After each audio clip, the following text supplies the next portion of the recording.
এই দেশটার জন্য আমি যুদ্ধ করি নাই। যে দেশের প্রধানমন্ত্রী সারা দিন অসত্য কথা বলে, যে দেশের প্রধানমন্ত্রী বিদেশে গিয়ে দাঁড়ায় থাকে গেটের সামনে একটা ছবি তোলা যায় কিনা, যে দেশের প্রধানমন্ত্রী একটা সেলফি তুললে পরে মনে তার জেনারেল সেক্রেটারি গল্প করে বেড়ায় সেলফি তুলছি কাজে সব জিনিস শেষ হয়ে গেছে, এত নিচু একটা জাতি হওয়ার জন্য কিন্তু যুদ্ধটা করছিলাম। অথচ তার বাবা জাতির জনক বঙ্গবন্ধু শেখ মুজিবুর রহমানকে যখন আলজিয়ার সম্মেলনে গেছে, তৃতীয় বিশ্বের সম্মেলনে গেছে, যখন ইসলামিক সম্মেলনে গেছে, তখন তাকে দেখার জন্য তাকে ঘেরাও করেই থাকতো তখনকার দিনের ফিডেল ক্যাস্ট্রো, কঙ্গো লুলুম্বারা, তখন সারা পৃথিবীব্যাপী মুজিব ছিল তাকে দেখার জন্য। এখন তার মেয়ে আমার দেশের প্রধানমন্ত্রী গিয়ে দরজার সামনে উনি সাইড মিটিং করে আসছে। এটা খুব গুরুত্বপূর্ণ মিটিং, উনি সাইড মিটিং করে। সাইড মিটিংটা কি?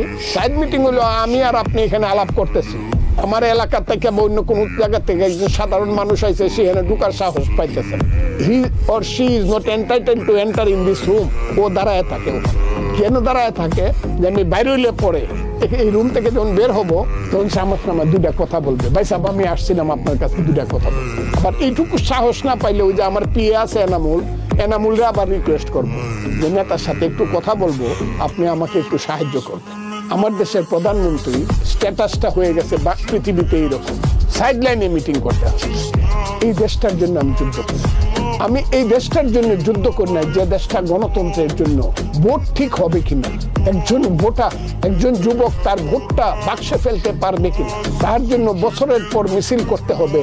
আমার ভোট আমি দেব, যাকে কিছু তাকে দেব। এই কারণে আমি এই দেশে যুদ্ধটা করি। আমি এই কারণে যুদ্ধটা করি নাই, এরা অস্বীকার করতে পারে। এই যে ছেলে পেলে গুলারে মন্ত্রী বানাইছে, এদের বাপদাদার নাম কি এটাও আমি জানি না, তবে জানি আমি সবার ইতিহাস কিন্তু আমার কাছে, আমি কিন্তু সব বলে দিব। কোনটা রাজাকার পরিবারের ছেলে, এবং হাসিনার সঙ্গে এখন যারা নেতৃত্ব করে বেশিরভাগ হলো রাজাকার পরিবারের ছেলে, এবং এরাই হাসিনাকে ডুবাইতেছে। আমি কথাটা খুব সুস্পষ্টভাবে বলতে চাই, আমি এই ভোটটা চাই না যে ভোটটা 300 পার্লামেন্ট মেম্বারের মাঝে 154টা বিনা ভোটে নির্বাচিত। আমি এই ভোটটা চাই না যে ভোটটা আগের রাত্রে দিয়ে দেয়, পুলিশ ঢুকায় দেয়, নিজেরাও না পুলিশে ঢুকায় দেয়, গরু জবাই করে এরা পুলিশকে ভাত খাওয়ায়। এই ভোটটার জন্য দেশটা আমি চাই। যে দেশে ভোট নাই সে দেশে গণতন্ত্র নাই, যে দেশে গণতন্ত্র নাই সে দেশে মানবাধিকার নাই, যে দেশে মানবাধিকার নাই সে দেশে মনুষ্যত্ব নাই, যে দেশের মনুষ্যত্ব নাই সে দেশের স্বাধীনতা। আমার দেশটা এই জায়গাতে চলে গেছে, আমি দেশটাকে এই জায়গা থেকে ফিরাই দিয়েছি।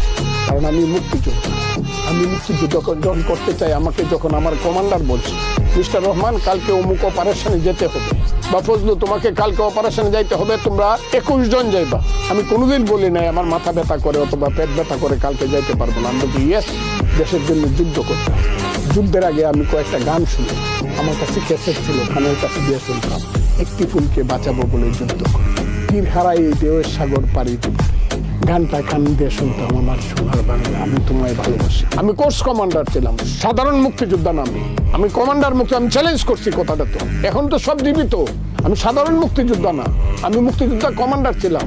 ওই দেরাদুনে যখন টান্ডুয়াতে যখন ভোর 5টার সময় ঘুম থেকে উঠে গিয়ে পতাকার সামনে দাঁড়ায় গান গাইতাম এরকম লাইন বাইন্দা।